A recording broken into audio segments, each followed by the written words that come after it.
Thank you, Chair. Well, thank you for the report. It's very informative, and I will go to the website and look at it deeper. And there are several dichotomies here. Mr. Harris pointed out one where people want to preserve open space, but some people want it to grow. What I found is people want growth, but not near them. And they want to preserve the open space so they can have that for themselves. But the point I wanted to ask you about is, are people really aware of the source of the major sources of air pollution? Do they know where it's coming from? I found that the question around are low-income neighborhoods more at risk or have more health risk from air pollution. To me, that indicated that the people who were answering that question did have a sense. For example, like, I think freeway corridors is something that popped in people's mind. It seems to me that there is a general higher level of education around that than there used to be, but I'm sure there's some people that are not aware. And if I could add, so one of the things to remember is that this is sort of an unfiltered, this is where the public is based on the public information that's available to them in their very busy lives. So our job as a pollster, as you heard on the climate change question that Supervisor Natoli asked, is we don't want the labels that we attach to this to create confusion. So we literally asked the captured question 3 different ways.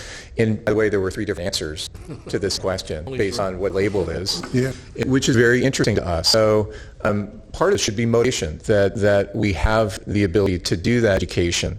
And I know that particularly in underserved communities, that in our experience managing the Clean Air Partnership, there's not always the understanding that 80% of our pollution is mobile sources as opposed to stationary sources. But it's the car detailer or the auto shop that's right in my neighborhood that I might have locked in on as the source of the issue when in fact the data and evidence isn't there. So part of this should be an opportunity to do that public education so that the public is reaching the right conclusions for the right reasons. And what struck me, Bill, is the intensity that people care about the environment.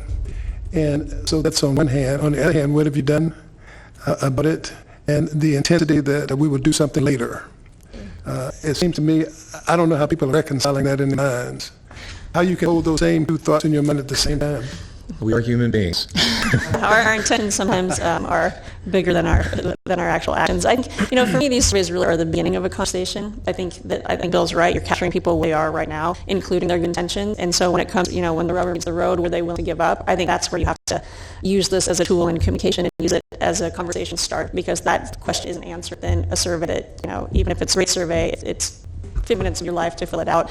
The real work is what is it to you and how do we carry on from here? Great, thank you. Thank you, Gary. And Board Member Tolley. Yep.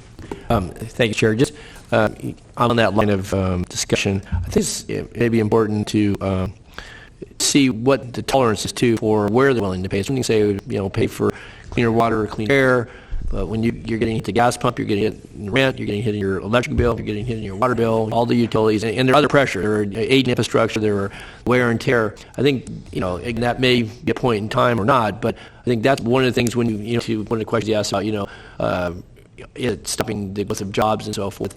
Not any one thing, not any 2 things, but I think cumulatively, and I think, to get to that, because that's important, because if I hear a common theme, folks, that are sometimes generationally Californians or even more recent arrivals, folks appreciate the amenities we have here, but their tolerance, at least in conversation, is getting a bit stretched. I'll just tell you that, and we all know that. I mean, that.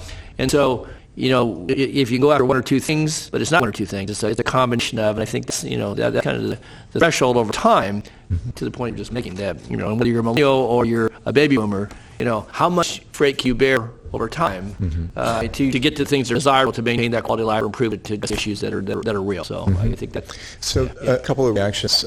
So one is that this is a public opinion poll. It's not a poll of business. And so I wonder what would happen if we asked the business community on some of these issues, whether they would have a different point of view. So I just want to put that on the table. But it should inform the business community, because their clients, their customers, have that point of view.